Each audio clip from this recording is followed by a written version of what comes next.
खूप याच्यामध्ये क्वालिटीमध्ये खूप स्टँडर्ड मेंटेन केलेले, रॉ मटेरियल झालं असेल, क्लॉइड फ्री असेल किंवा हेवी मेटल फ्री न्यूट्रिएंट आपल्याला पूर्णपणे याला ग्रेड देते. तर धन्यवाद, थँक्यू. धन्यवाद केशव सर. मी आता भीमराव बंडू पाटील सरांना विनंती करतो की शेतकऱ्यांना एक 5 मिनिटं मार्गदर्शन करावं.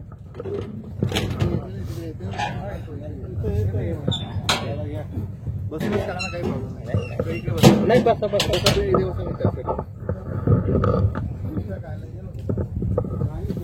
आजच्या या एन ड्रीप कार्यक्रमासाठी उपस्थित सर्व शेतकरी बांधव, मंचावर उपस्थित सर्व माझे बंधू, तर आज आपल्याला पाण्याची म्हणजे भीषणता फार जाणवायला लागलेली. दिवसेंदिवस आपण जमिनीतनं पाण्याचा उपसा करत असताना आता आपल्याला पुढे पुढे पाण्याचा अगदी मोजून मापून वापर कसा करता येईल याच्याकडे अधिक लक्ष द्यावं लागेल. आज आपण आपल्या भागामध्ये आपण प्रेशरयुक्त अशा ड्रिप इरिगेशन सिस्टम आपण वापरलेल्या आहेत. परंतु आता एन ड्रिपने सवय सरांनी नवीन त्यांचं टेक्नॉलॉजी वापरून, इस्रायल टेक्नॉलॉजी, तर इथं ग्रॅव्हिटीने सर्व पाणी सर्व म्हणजे शेतामध्ये सर्व सारख्या प्रमाणात मिळेल, हे अतिशय उत्तम गोष्ट आहे. आणि आपल्याला जे आता मी स्वतः टाकीवरनं लिफ्ट केलेली स्वतःचं, तर मला 1 लाखाचं फिल्टर बसवावं लागलेलं आहे. तिथं वारंवार काहीतरी कचरा वगैरे गोळा होतो, पुन्हा तो साफ करा. तर या गोष्टी या सिस्टीममध्ये त्यांनी सांगितलं मगाशी की या गोष्टी सर्व आपल्याला टाळता येणार आहेत.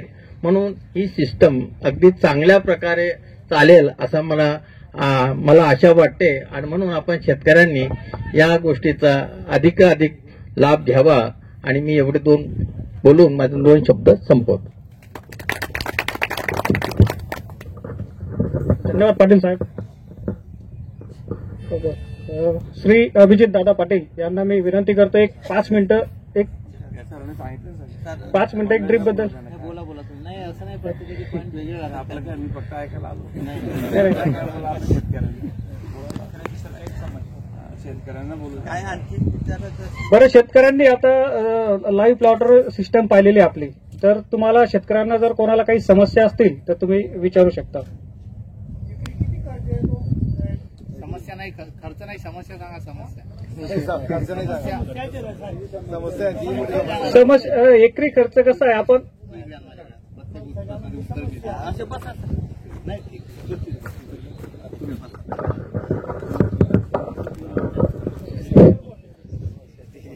आता शेतकऱ्याच्या समस्या कधीच संपत नाही. समस्या तर शेतकऱ्याच्या एवढ्या आहेत, बाजारात भाव भेटत नाही, पाऊस येतो, वादळ येते, गारपीट येते, पैसे नाही, खत उधार घ्या, औषधं उधार घ्या, मग ते पिकलं का त्याला नेऊन द्या, त्याच्यावर 3% व्याज द्या, बँका कर्ज देत नाही, इन्व्हेस्टमेंट कशी करावी, ड्रीप लावावं का बोर करावं का मोटर जडली ते दुरुस्त करावं का पोराच्या शिक्षणाला पैसे लावावं, घर बांधावं, काय करावं. हजारो समस्या आहे शेतकऱ्याच्या. आमच्या वडिलाकडे 34 एकर शेती होती, पण तेच कौलाचं घर कधी दुरुस्त नाही झालं. एमकॉम असलेले शेतकरी चांगली शेती करायला गेले, 35 एकराची 15 एकर विकावं लागली, 20 एकर वाचली होती. तशी शेती शेतकऱ्याची आहे. आणि ते शेतकरी मग जो स्वतः शेतकरी मेहनत करतो, म्हणजे त्याची मजुरीचा खर्च वाचतो, त्याची 1000 रुपये मजुरी असते. जो स्वतः शेतकरी काम करतो ना, 3 मजुराचा एकटाच माणूस काम करतो. त्याच्या घरची बाई जर काम करायला गेली तर तिचे 500 म्हणजे 1500 रुपये, म्हणजे 45,000 रुपयाचा महिन्याचा शेतकरी आहे. पण तो आपले कॅल्क्युलेट करतो का?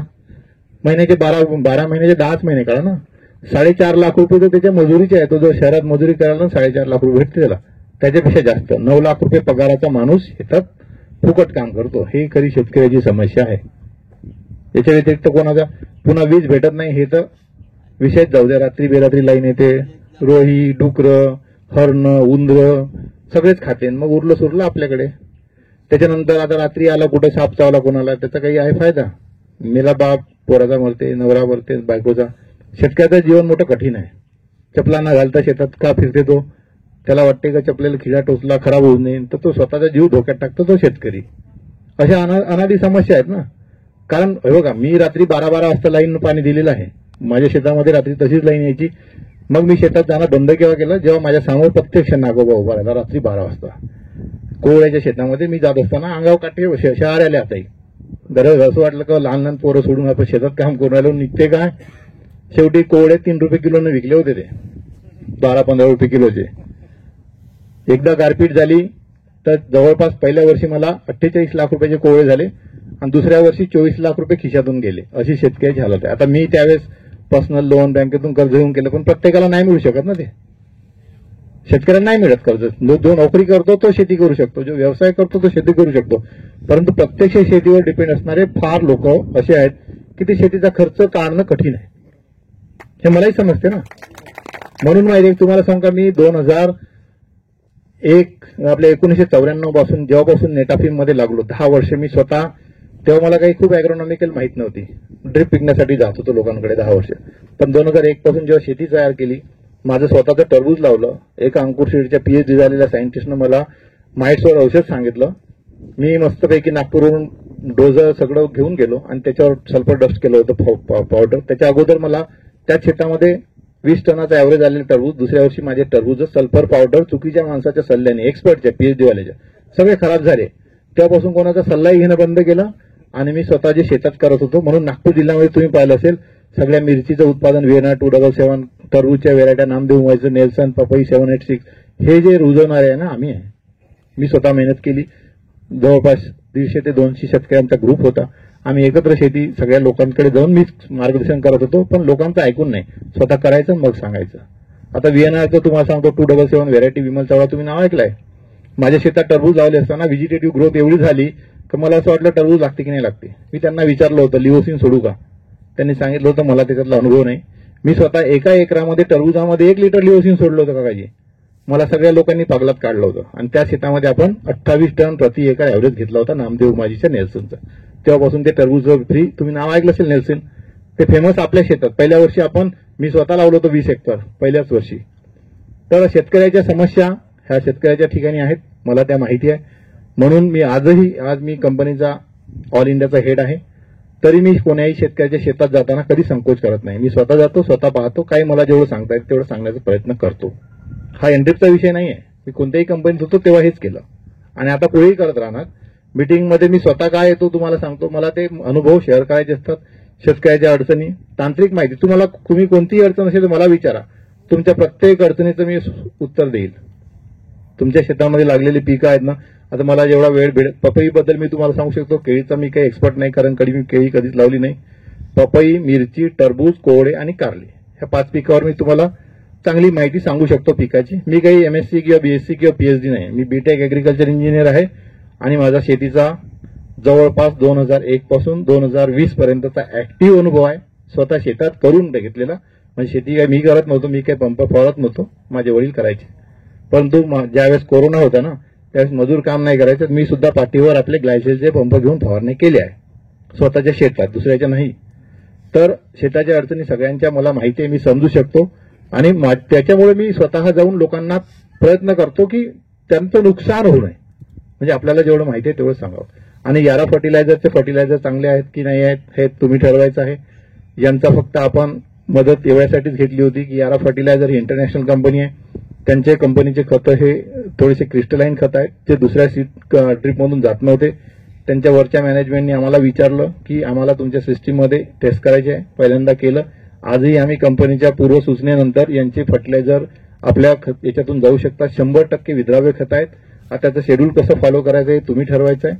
राहिल्या गोष्टी अडचणी, सर्व्हे करणे, डिझाईन करणे, या सगळ्या गोष्टी आम्ही पाहू. शेतकऱ्यांच्या सिस्टीम जिथे आमच्या सिस्टीम लागणार ते आम्ही फेल होऊ देणार नाही, ही माझी जबाबदारी. परंतु सर्व्हे करताना आम्हाला डीलरची मदत पाहिजे, डीलरचे माणसं पाहिजे फिटिंग करणारा, तुमचा सपोर्ट पाहिजे. तुम्ही लॅटरल फ्लशिंग करणं, सबमेन फ्लशिंग करणं, वेळोवेळी त्या खतं कोणते टाकतात त्याची आम्हाला माहिती देणं, चुकीच्या पद्धतीने कोणतेही खतं न टाकणे, कोणतेही खतं मिक्स न करता टाकणे, वेळोवेळी त्या सिस्टीमची काळजी घेऊन त्याला ऍसिड ट्रीटमेंट करणे, व्यवस्थित पिझोमीटर लेवल ठेवणे. या जर गोष्टी तुम्ही केल्या तर मी तुम्हाला सांगतो तुमच्या सिस्टीमला आम्हालाही याची गरज पडणार नाही. तर हे एक वैशिष्ट्यपूर्ण या सिस्टीमचं आहे. आणि आमच्या कंपनीचे चेअरमन या बाबतीत खूप स्ट्रिक्ट आहे, CEO खूप स्ट्रिक्ट आहे. चुकीच्या पद्धतीने आम्ही कोणतं काम करणार नाही. तुमच्याकडून कोणत्याही चुकीचं आश्वासन आम्ही घेणार नाही. तुमच्या शेतामध्ये लागत नसेल तर लावणार नाही. आणि चुकीच्या पद्धतीने तुमचं डिझाईन आम्ही करून देणार नाही. एवढी खात्री मी तुम्हाला कंपनीतर्फे आजही देतो. 10 वर्षानंतर माझे हे शब्द राहतील. सिस्टीमच्या बरोबरीत दुसरी कोणतीही कंपनी येणार नाही आणि येणाऱ्या काळाचं मी भविष्यही तुम्हाला सांगतो. येणाऱ्या 3 वर्षानंतर तुमच्या या क्षेत्रामध्ये 90% एंट्री दिसेल. 90%, 95%.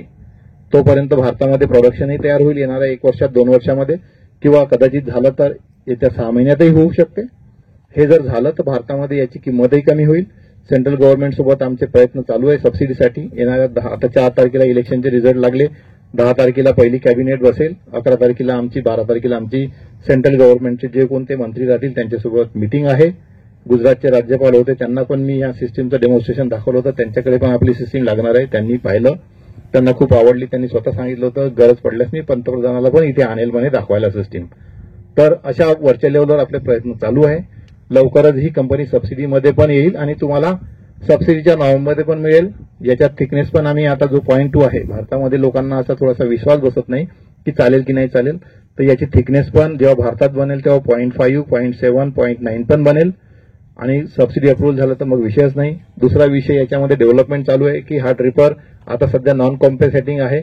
म्हणजे जिकडे चढाव उतार जास्त असेल तर थोडं 2-4 थेंब कमी जास्त पडू शकतात. पण पट पाण्याची रिप्लेसमेंट आहे. फ्लड इरिगेशन, ड्रीपला रिप्लेस नाही करून राहिलो आम्ही. लक्षात ठेवा, ड्रीप इरिगेशन जरूर आहे, परंतु आम्ही कोणत्याही ड्रीप कंपनीच्या रिप्लेसमेंटमध्ये नाही.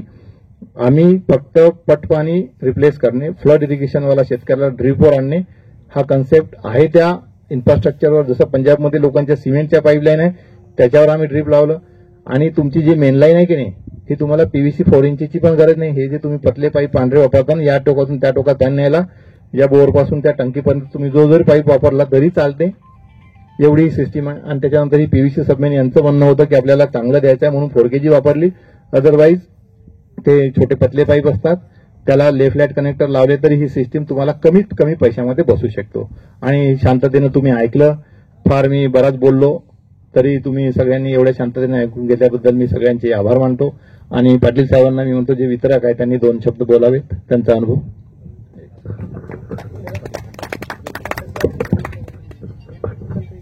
एंट्री बद्दल कोणाला काही विचारायचं असेल तर विचारू शकता. शेतकऱ्यांच्या काही अडचणी असतील एंट्री रिलेटेड तर विचारू शकता.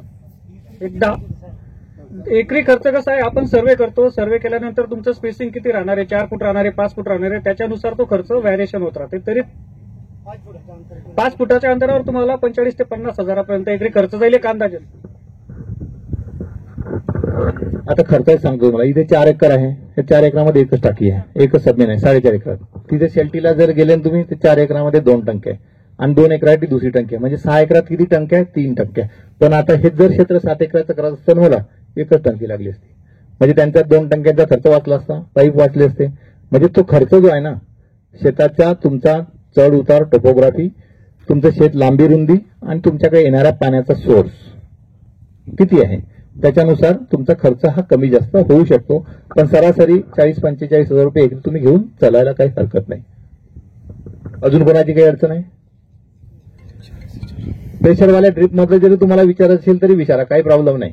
मी वानामती आणि रामेती जे आहे की नाही महाराष्ट्र शासनाचं ट्रेनिंग सेंटर, त्या ट्रेनिंग सेंटरमध्ये मला ते एका तासासाठी 1000 रुपये देतात आणि दिवसभराचे 7 तास ते ट्रेनिंग देतात, 7000 रुपये देतात.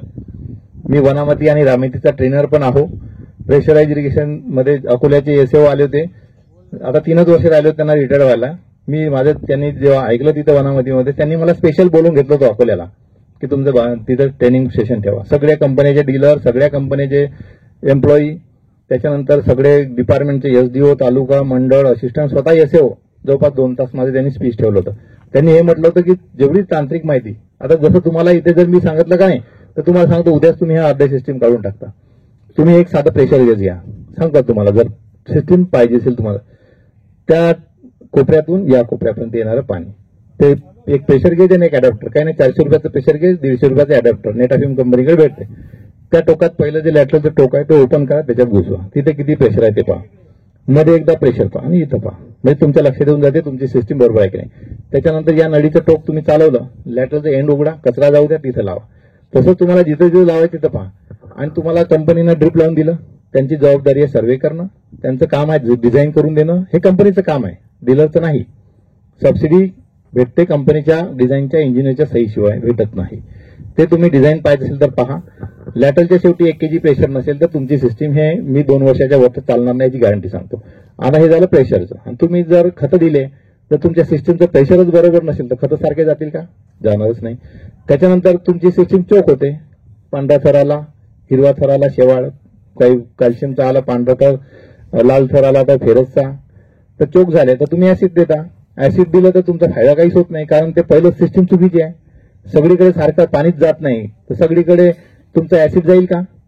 त्याच्यामुळे सगळ्या सिस्टीम त्याच्यात त्या सगळ्याच कंपन्या आल्या एकाच लाईनमध्ये आहेत. त्याच्यात काही कोणत्या कंपन्याची एम्प्लॉई येतही नाही, सर्व्हे करत नाही. सगळे डीलर सर्व्हे करतात, सगळे डीलर फिटच करतात, काही काही कंपन्यांचे फिडर करतात किंवा शेतकरी करून टाकतात. म्हणून त्या सगळ्या ISI लागल्या सिस्टीम 1 वर्षात 2 वर्षात फेल होतात. त्याच्यावर जर तुम्ही केस टाकली का नाही 5 वर्षात तर तुम्हाला ते पैसे सुद्धा वापस भेटतील. त्याचे सरकार सबसिडी देऊन राहिलं 90% कंपनीला. ते जर तुमची 5 वर्षाची मेकॅनिकल डॅमेज तर सोडून द्या, तुमचं क्वालिटी क्रॅक होत असेल तर, खराब लॅटरल होत असेल तर, चोकिंग होऊ नये यासाठी कंपनीच्या माणसांनी येऊन तुमच्या सिस्टीम पाहिल्या पाहिजे. त्याच्यात लिहिलेलं आहे. तुम्ही अग्रीमेंट वाचता का? आता ह्या अशा सगळ्या ट्रेनिंग दिल्यामुळे ते सगळ्या डीलर लोक काय कंपनीचे लोक मला शिवाय द्यायला लागले होते मीटिंगमध्ये. असाच एक कार्यक्रम हरियाणाला झाला होता. हरियाणाच्या चीफ सेक्रेटरीने विचारलं होतं सगळ्या लोकांना 90% सबसिडी देतो री का होत नाही? सगळ्या लोकांकडे पाहिलं कोणीच हात नाही. तिला माहित नाही माझं थोडंसं अस्तित्वच असं आहे की ते दिसून पडलं काहीतरी इगरनेस. तर मला माहिती तुम्हाला काहीतरी बोलायचं आहे. मी बोललो, त्यांना सांगितलं शेतकऱ्यांना माहिती नाही, लोक ट्रेनिंग देत नाही, सबसिड्या जातात, कोणी त्याच्याकडे डुंगूर पाहत नाही. म्हणून तुम्ही सबसिडी 90 द्या, 100 द्या, हे हालत अशीच राहील. तर हे सगळ्याची सामूहिक जबाबदारी आहे की सगळ्यांनी समजून सांगणे, टेक्निकली ड्रीप फिट होणे आणि शेतकऱ्याला ट्रेनिंग देणे. शेतकऱ्याला कोणी ट्रेनिंग द्यायला येत नाही. आम्ही शेतकऱ्याला ती सिस्टीम मिलिंद बाईला सांगितलं पहिल्यांदाच, पहिल्याच दिवशी जाळी कशी. आता यांच्याकडे कचराच नाही, एकही दिवस जाळी नाही खोलली यांनी, पण तिथे शेल्टीला रोज 2 दिवसाआड जाळी खोलावं लागते. त्यांना रोज कॉपर सल्फेट त्या पाण्यामध्ये टाकावं लागतं. इथे यांनी आता 14-15 इरिगेशन दिले, एकही अशी ट्रीटमेंट नाही दिली. तर हे तुम्हाला करावं लागेल. मेंटेनन्स ऑपरेशन जेवढं सांगितलं तेवढं, तर तुम्हाला काही त्रास होणार नाही. अजून काही कोणाच्या अडचणी? आता हे झाल्यानंतर तुम्हाला ते टेक्निकल सांगत होतो ना, हे शेतं लावल्यानंतर हे शेत तुमचं आमच्या कस्टडीत आहे. तुमच्या शेताचं जिओ टॅगिंग झालंय. या शेतामध्ये तुम्ही पाणी देता ना, हे जर सगळीकडे सारखं जात नसेल तर इथे एक तुम्हाला दाखवतो मी. आता प्रतीकने दाखवलं असतं पण मीच दाखवतो. प्रतीक आहे का? जे इकडे दाखवून दे त्यांना. हे बघा, हे शेत आहे ना तुमचं, इथून आम्हाला दिसते. इस्रायलवाले रोज पाहतात हे शेत. दर दुसऱ्या दिवशी, दर 3 दिवसांनी मीटिंग होते. या शेताचा नकाशा, या शेतात लागलेल्या नळ्या, या शेतात या कोपऱ्यात पाणी येऊन राहिलं की नाही येऊन राहिलं, तिकडे जाऊन राहिलं की नाही जाऊन राहिलं, हे आता सध्या आता कसं आहे तुमच्या जमिनीच्या प्रकारानुसार दिसेल. वरती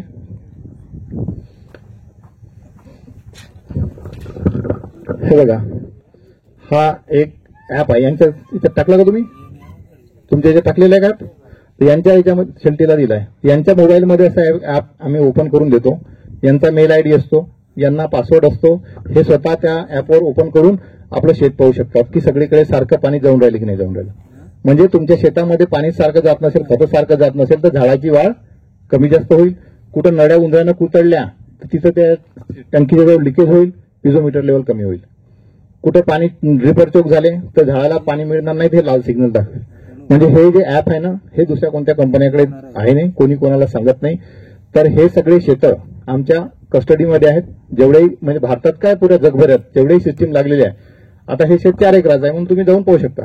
आता 1000 एकराच्या शेतामध्ये जर ड्रिप लागला, कोणी जाईल? अमेरिकेमध्ये आता मी इटलीला गेलो होतो, 100 एकराचा प्लॉट होता. नळ्या कोणी टाकल्या? ट्रॅक्टरने. फक्त सबमेन ते लेफ्ट राईट कट केल्या, नळ्यानं जोडल्या, झालं काम. टंकीत पाणी येते जाते, शेतकरी शेतात जात नाही. पण त्या NDVAच्या याच्यानुसार आपल्याला माहित पडते. त्याच्यानंतर यांनी पाणी किती दिलं हे बघा. दुसरं आहे की तुम्ही इरिगेशन शेड्युलिंग, यांनी चुकून जरी मोटर चालली, यांना माहित नसेल, यांच्या माणसांनी जर चालवली, किती तास चाललं, किती पाणी गेलं हे सुद्धा माहित पडते. खतं तुम्ही दिले याच्यात रिपोर्ट करायचे, तर तुम्हाला पिकाला दिलेला हा डाटा तुम्ही 10 वर्षानंतर जरी ओपन केलं हे, तरी तुम्हाला माहित पडेल की आपण या दिवशी किती पाणी दिलं होतं. पाऊस आला तर हे सांगेल की तुम्हाला इरिगेशन द्यायची गरज नाही. हे सुद्धा सर्व्हिसेस आम्ही शेतकऱ्यांना देतो. आणि मला वाटतं आता पुष्पेश तुम्हाला काय बोलत होतं? हा, मी थोडं 2 मिनिटं प्रोडक्ट बद्दल इन्फॉर्मेशन सांगतो. यारा का जे 4 रेंज आहे प्रोडक्टचा, एक सॉइल ऍप्लिकेशन देण्यासाठी यारा मिला कॉम्प्लेक्स आणि यारा लेवा नेत्रावर जमिनीतून टाकायचे आहे. ड्रीप देण्यासाठी याराकडे वॉटर सोल्युबलची पण खूप मोठी रेंज आहे, जे रेग्युलर तुम्ही ड्रीप इरिगेशनसाठी वापरू शकता. 1261, 5234, 1345, सगळ्या ग्रेड आहे. या रेग्युलर ड्रीप सिस्टमला वापरू शकता. फॉलियर न्यूट्रिशनसाठी पण ग्रेड आहे, जेव्हा तुम्ही फवारणीतून अन्न देऊ शकता. आणि ही जी नवीन रेंज आली यारा रेगा, हे पहिले की ग्रॅन्युअल फॉर्म मधलं वॉटर सोल्युबल आहे, त्यामुळे ह्या एन ड्रीपसाठी हे खूप फायद्याचं आहे, कारण हे दाणेदार वॉटर सोल्युबल आहे. सिस्टीमच्या बरोबरीत दुसरी कोणतीही कंपनी येणार नाही आणि येणाऱ्या काळाचं मी भविष्यही तुम्हाला सांगतो. येणाऱ्या 3 वर्षानंतर तुमच्या या क्षेत्रामध्ये 90% एंट्रीप दिसेल, 90%, 95%. तोपर्यंत भारतामध्ये प्रोडक्शनही तयार होईल येणाऱ्या 1 वर्षात, 2 वर्षामध्ये, किंवा कदाचित झालं तर येत्या 6 महिन्यातही होऊ शकते. हे जर झालं तर भारतामध्ये याची किंमतही कमी होईल. सेंट्रल गव्हर्नमेंट सोबत आमचे प्रयत्न चालू आहे सबसिडीसाठी. येणाऱ्या आता 4 तारखेला इलेक्शनचे रिझल्ट लागले, 10 तारखेला पहिली कॅबिनेट बसेल, 11 तारखेला आमची, 12 तारखेला आमची सेंट्रल गव्हर्नमेंटचे जे कोणते मंत्री राहतील त्यांच्यासोबत मीटिंग आहे. गुजरातचे राज्यपाल होते, त्यांना पण मी या सिस्टीमचं डेमॉन्स्ट्रेशन दाखवलं होतं. त्यांच्याकडे पण आपली सिस्टीम लागणार आहे. त्यांनी पाहिलं, त्यांना खूप आवडली. त्यांनी स्वतः सांगितलं होतं गरज पडल्यास मी पंतप्रधानाला पण इथे आणेल म्हणे दाखवायला सिस्टीम. तर अशा वरच्या लेवलवर आपले प्रयत्न चालू आहे. लवकरच ही कंपनी सबसिडीमध्ये पण येईल आणि तुम्हाला सबसिडीच्या नॉर्ममध्ये पण मिळेल. याच्यात थिकनेस पण आम्ही आता जो 0.2 आहे, भारतामध्ये लोकांना असा थोडासा विश्वास बसत नाही की चालेल की नाही चालेल, तर याची थिकनेस पण जेव्हा भारतात बनेल तेव्हा 0.5, 0.7, 0.9 पण बनेल.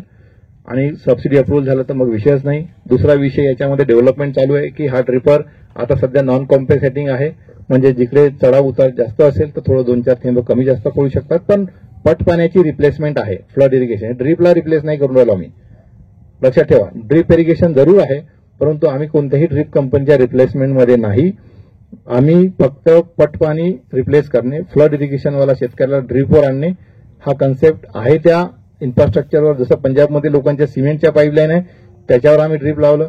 आणि तुमची जी मेन लाईन आहे की नाही, ही तुम्हाला पीव्हीसी 4 इंचची पण गरज नाही. हे जे तुम्ही पतले पाईप पांढरे वापरता, या टोकातून त्या टोकात पाणी न्यायला, या बोरपासून त्या टंकीपर्यंत तुम्ही जो जरी पाईप वापरला तरी चालते, एवढी सिस्टीम आहे. आणि त्याच्यानंतर ही पीव्हीसी सबमेन यांचं म्हणणं होतं की आपल्याला चांगलं द्यायचं आहे म्हणून 4kg वापरली. अदरवाईज ते छोटे पतले पाईप असतात, त्याला लेफ्ट लाईट कनेक्टर लावले तरी ही सिस्टीम तुम्हाला कमीत कमी पैशामध्ये बसू शकतो. आणि शांततेनं तुम्ही ऐकलं. फार मी बराच बोललो तरी तुम्ही सगळ्यांनी एवढ्या शांततेने ऐकून घेतल्याबद्दल मी सगळ्यांचे आभार मानतो. आणि पाटील साहेबांना मी म्हणतो जे वितरक आहे त्यांनी 2 शब्द बोलावेत, त्यांचा अनुभव.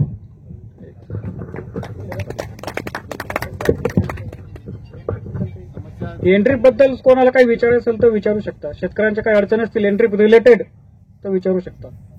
एकदा एकरी खर्च कसा आहे, आपण सर्वे करतो, सर्वे केल्यानंतर तुमचं स्पेसिंग किती राहणार आहे, 4 फूट राहणार आहे, 5 फूट राहणार आहे, त्याच्यानुसार तो खर्च व्हॅरिएशन होत राहते. तरी 5 फुटाच्या अंतरावर तुम्हाला 45 ते 50 हजारापर्यंत एकरी खर्च जाईल एक अंदाजे. आता खर्चाच सांगतो तुम्हाला. इथे 4 एकर आहे, या 4 एकरामध्ये एकच टाकी आहे, एकच सबमेन आहे 4.5 एकर.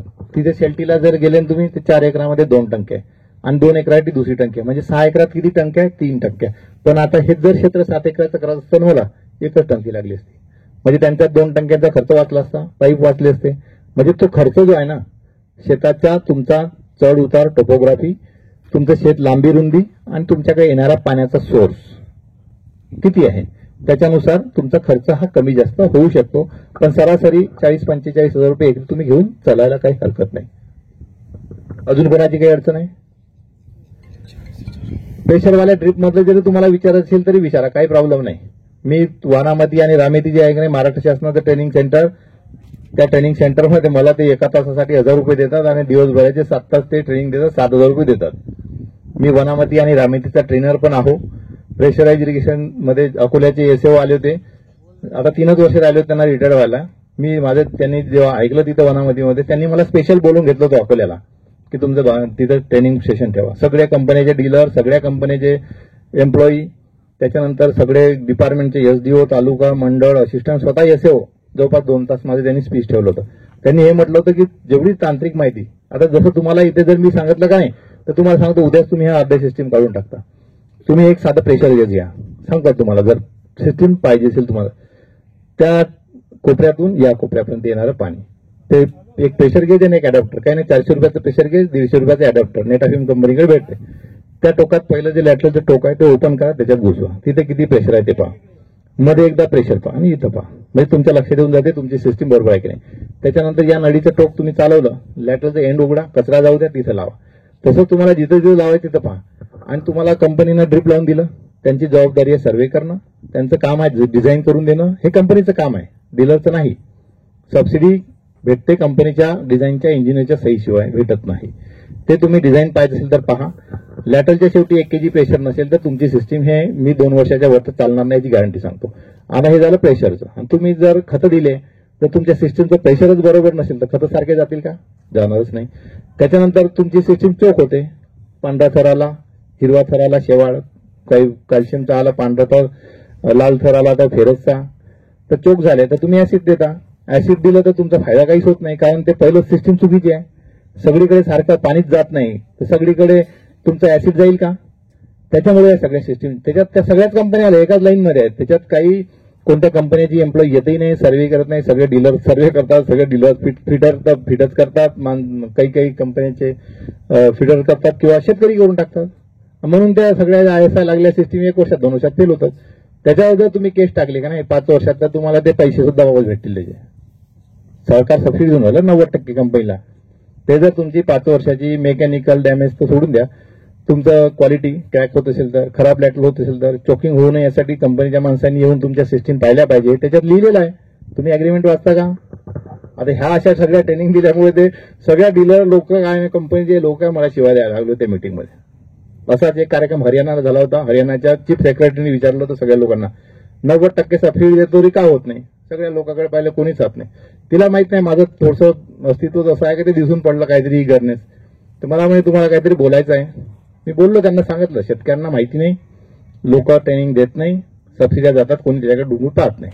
म्हणून तुम्ही सबसिडी 90 द्या, 100 द्या, हे हालत अशीच राहील.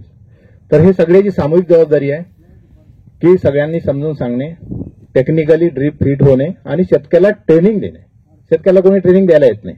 आम्ही शेतकऱ्याला ती सिस्टीम मिलिंद बाईला सांगितलं पहिल्यांदाच, पहिल्याच दिवशी जाळी कशी, आता यांच्याकडे कचराच नाही, एकही दिवस जाळी नाही खोलली यांनी, पण तिथे शेल्टीला रोज 2 दिवसाआड जाळी खोलावं लागते. त्यांना रोज कॉपर सल्फेट त्या पाण्यामध्ये टाकावं लागतं. इथे यांनी आता 14-15 इरिगेशन दिले, एकही अशी ट्रीटमेंट नाही दिली. तर हे तुम्हाला करावं लागेल, मेंटेनन्स ऑपरेशन जेवढं सांगितलं तेवढं, तर तुम्हाला काही त्रास होणार नाही. अजून काही कोणाच्या अडचणी? आता हे झाल्यानंतर तुम्हाला ते टेक्निकल सांगत होतो ना, हे शेतं लावल्यानंतर हे शेत तुमचं आमच्या कस्टडीत आहे. तुमच्या शेताचं जिओ टॅगिंग झालंय. या शेतामध्ये तुम्ही पाणी देता ना, हे जर सगळीकडे सारखं जात नसेल तर इथे एक तुम्हाला दाखवतो मी. आता प्रतीकने दाखवलं असतं पण मीच दाखवतो. प्रतीक आहे का? जे इकडे दाखवून दे त्यांना. हे बघा, हे शेत आहे ना तुमचं, इथून आम्हाला दिसते. इस्रायलवाले रोज पाहतात हे शेत, दर दुसऱ्या दिवशी, दर 3 दिवसांनी मीटिंग होते. या शेताचा नकाशा, या शेतात लागलेल्या नळ्या, या शेतात या कोपऱ्यात पाणी येऊन राहिलं की नाही येऊन राहिलं, तिकडे जाऊन राहिलं की नाही जाऊन राहिलं, हे आता सध्या तर कसं आहे तुमच्या जमिनीच्या प्रकारानुसार दिसेल. वरती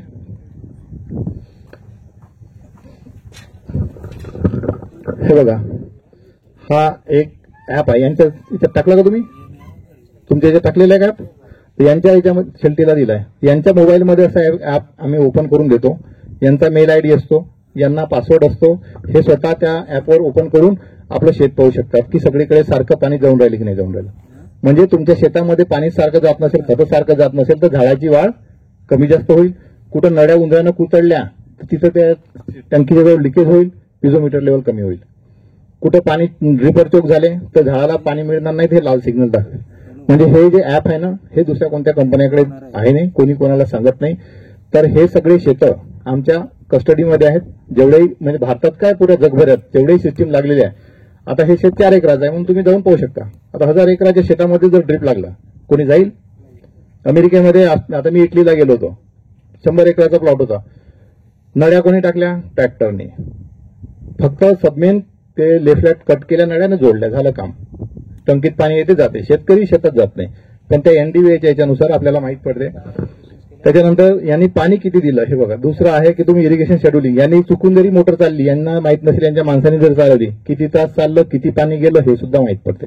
खतं तुम्ही दिले, याच्यात रिपोर्ट करायचे, तर तुम्हाला पिकाला दिलेला हा डाटा तुम्ही 10 वर्षानंतर जरी ओपन केलं हे, तरी तुम्हाला माहित पडेल की आपण या दिवशी किती पाणी दिलं होतं. पाऊस आला तर हे सांगेल की तुम्हाला इरिगेशन द्यायची गरज नाही. हे सुद्धा सर्व्हिसेस आम्ही शेतकऱ्यांना देतो. आणि मला वाटतं आता पुष्पेश तुम्हाला काय बोलत होतं? मी थोडं 2 मिनिटं प्रोडक्ट बद्दल इन्फॉर्मेशन सांगतो. यारा जे 4 रेंज आहे प्रोडक्टचा, एक सॉइल ऍप्लिकेशन देण्यासाठी यारा मिला कॉम्प्लेक्स आणि यारा लेवा नेत्रावर जमिनीतून टाकायचे आहे. ड्रीप देण्यासाठी याराकडे वॉटर सोल्युबलची पण खूप मोठी रेंज आहे, जे रेग्युलर तुम्ही ड्रीप इरिगेशनसाठी वापरू शकता. 1261, 5234, 13 हे सगळ्या ग्रेड आहे. या रेग्युलर ड्रीप सिस्टम वापरू शकता. फॉलियर न्यूट्रिशनसाठी पण ग्रेड आहे, जेव्हा तुम्ही फवारणीतून अन्न देऊ शकता. आणि ही जी नवीन रेंज आली यारा रेगा, हे पहिले की ग्रॅन्युअल फॉर्म मधलं वॉटर सोल्युबल आहे. त्यामुळे ह्या एन ड्रीप साठी हे खूप फायद्याचं आहे, कारण हे दाणेदार वॉटर सोल्युबल आहे. प्लॉटला एक सारखं पूर्ण अन्नद्रव्य पोहोचणार, न्यूट्रिएंट एक सारखे एका पूर्ण प्लॉटला पोहोचणार. बस, थँक्यू. म्हणजे पाटील साहेब आहेत, यांच्याकडून तुम्ही कसा तुमचा अनुभव सांगा. 2 मिनिटं तुम्ही आमच्या कॉन्टॅक्टमध्ये कसे आले, बोला ना 2 मिनिटं. तुमचा परिचय असला पाहिजे लोकांचा. नमस्कार शेतकरी बंधूंनो. असं झालं, एक दिवशी पुष्पेश सरांचा फोन आला की असं नवीन ड्रीपमध्ये आपली नवीन टेक्नॉलॉजी आलेली आहे, तर आपण कसं करू शकता याच्यावर काम. मग मी त्यांच्याकडून सर्व माहिती घेतल्यानंतर बऱ्याच वेळा त्याच्यावर विचार केला की आपल्याला नवीन एक शहादा तालुक्यासाठी युनिक आहे सर्व सिस्टम आणि 0 ग्रॅव्हिटीवर चालणारी आहे. तर काही हरकत नाही आपल्याला प्रयत्न करायला. तर कंपनीने सांगितलं आपल्याला काही प्रोडक्ट विकायचं नाही, आपल्याला फक्त टेक्नॉलॉजी समजवायची लोकांना. एक वेळा जर टेक्नॉलॉजी समजली तर प्रत्येकाला व्यवस्थितपणे ते आपण जे करतोय की जो लॉस होतोय आपला प्रत्येक म्हणजे याच्यासाठी विजेचा लॉस होतोय किंवा मजुरांचा लॉस होतोय किंवा खतांचा लॉस होतोय, हा होणार नाही. याच्यासाठी मग मी परिपूर्ण विचार केल्यानंतर मग सरांशी आमचं बोलणं झाल्यानंतर मग आपण ते फायनल केलं. एक वेळा मीटिंग घेतली आपण पटेल रेसिडेन्सीला. नंतर मग आपण हे 2 सिस्टम लावल्यानंतर इथं एकदम ओके झाल्यानंतरच आपण हा प्रोग्राम अरेंज केला. मग तर सर्व शेतकरी बंधूंना एवढंच एक विनंती सांगतो की तुम्ही एक वेळा अजून एक वेळा सिस्टम बघा, डॉक्टर राजेंद्र पाटलांकडे बघून या आणि पूर्ण विचार केल्यानंतर मग याच्यावर निर्णय घ्या. तोपर्यंत आपण काही आपल्याला बी घाई नाही आणि कंपनीला पण घाई नाहीये. एवढं बोलून मी माझे शब्द सांगतो.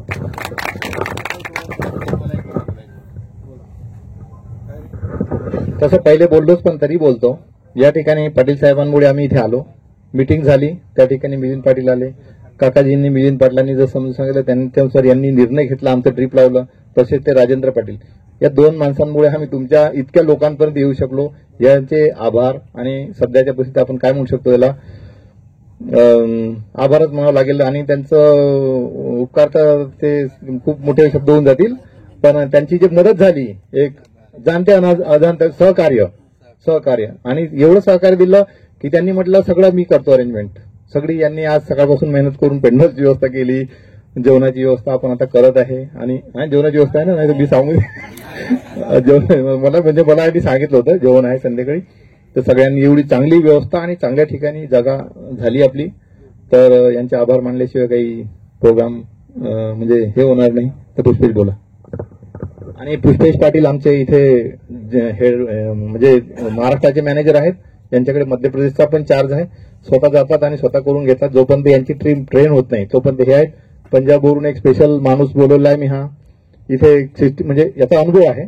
तिथे आता हा 3 वर्षापासून आमच्यासोबत काम करतो. कुठेही काही होऊ नये बुवा, लक्ष द्यावं आणि लोकांना समजून सांगायसाठी. म्हणजे यांना आता काही चुकीच्या पद्धतीने यांनी नियोजन केलं, कोणतं खत देऊन टाकलं, आम्हाला सांगितलंच नाही. तर तरी आम्ही शेतात येऊन पाहतो काही केलं का गडबड यांनी. म्हणजे म्हणून आम्ही 24 आवर वॉच आहे आणि प्रत्येक शेतकऱ्याकडे आमचं सहकार्य राहील. आणि हे प्रतीक आहे, हा कंटिन्युअसली तुमच्या शेतावर मॉनिटर करत असतो. तिथून पण इस्रायलवरून पूर्ण टीम मॉनिटर करत असते. धन्यवाद.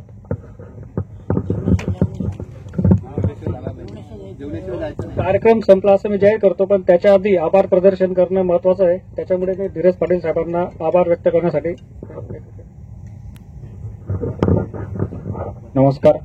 आपण सगळ्यांनी कार्यक्रमाला इतका वेळ दिला आणि माननीय उपस्थित अभिजितदादा पाटील, कंपनीचे नॅशनल हेड असतील सवाई सर, त्याच्यानंतर खैरनार साहेब, त्याच्यानंतर प्रगतिशील शेतकरी भीमराव पाटील, शशिकांत पाटील आणि ज्यांच्या शेतामध्ये सिस्टीम इन्स्टॉलेशन झालेली आहे त्या श्री विनोद शंकर सोनार साहेब, या सगळ्यांचं मी आभार प्रदर्शन करतो आणि उपस्थित सर्व शेतकऱ्यांचं आभार प्रदर्शन करतो. आणि कृपया सगळ्यांनी कार्यक्रम संपल्यानंतर जेवण केल्याशिवाय कोणी जाऊ नये, जेवणाचा आस्वाद घ्यावा.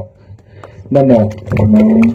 त्याच्या आधी मी एक अजून आभार प्रदर्शन मिलिंद पाटील साहेबांचं करतो की त्यांनी एवढं खूप सुंदर नियोजन करून दिलं. सर, इथं हे नांगरलेली जमीन होती. मिलिंद पाटील साहेबांनी कार्यक्रमाच्या 2 तास आधी पूर्ण रोटावेटर फिरून पूर्ण जागा व्यवस्थित करून दिली. खूप खूप धन्यवाद मिलिंद पाटील साहेब तुमचं. धन्यवाद. कार्यक्रम संपला असं जाहीर करतो आणि सगळ्यांनी जेवणाचा आस्वाद घेतल्याशिवाय जाऊ नये एवढी विनंती करतो.